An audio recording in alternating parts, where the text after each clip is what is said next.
موضوع اور مضمون۔ شان نزول کے بارے میں جو روایات اوپر درج کی گئی ہیں ان پر ایک نگاہ ڈالنے سے معلوم ہو جاتا ہے کہ جب حضور اکرم صلی اللہ علیہ وآلہ وسلم توحید کی دعوت لے کر اٹھے تھے تو اس وقت دنیا کے مذہبی تصورات کیا تھے۔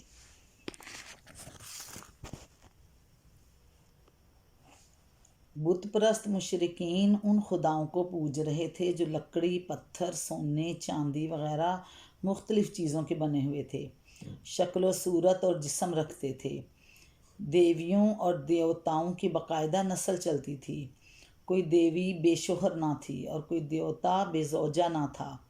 ان کو کھانے پینے کی ضرورت بھی لاحق ہوتی تھی اور ان کے پرستار ان کے لیے اس کا انتظام کرتے تھے۔ مشرکین کی ایک بڑی تعداد اس بات پر قائل تھی کہ خدا انسانی شکل میں ظہور کرتا ہے اور کچھ لوگ اس کے اوتار ہوتے ہیں۔ عیسائی اگرچہ ایک خدا کو ماننے کے مدعی تھے مگر ان کا خدا بھی کم از کم ایک بیٹا تو رکھتا ہی تھا اور باپ بیٹے کے ساتھ خدائی میں روح القدس کو بھی حصہ دار ہونے کا شرف حاصل تھا۔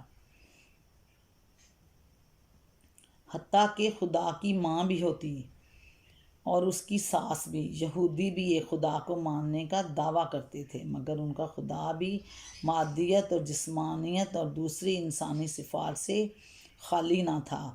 وہ ٹہلتا تھا، انسانی شکل میں نمودار ہوتا تھا، اپنے کسی بندے سے کشتی بھی لڑ لیتا تھا اور ایک عدد بیٹے عزیر کا باپ بھی تھا۔ ان مذہبی گروہوں کے علاوہ مجوسی آتش پرست تھے اور سائبی ستارہ پرست۔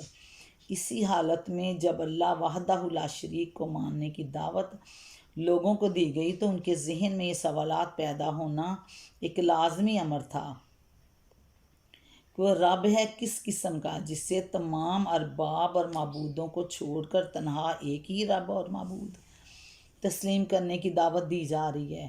قرآن مجید کا یہ اعجاز ہے کہ اس نے ان سوالات کا جواب چند الفاظ میں دے کر اللہ کی ہستی کا ایسا واضح تصور پیش کر دیا جو تمام مشرکانہ تصورات کا کلا کما کر دیتا ہے اور اس کی ذات کے ساتھ مخلوقات کی صفات میں سے کسی صفت کی آلودگی کے لیے کوئی گنجائش باقی نہیں رہنے دیتا۔ یہ تھا سورۃ اخلاص کا موضوع اور مضمون۔ اب اس کی فضیلت اور اہمیت بیان کرتے ہیں۔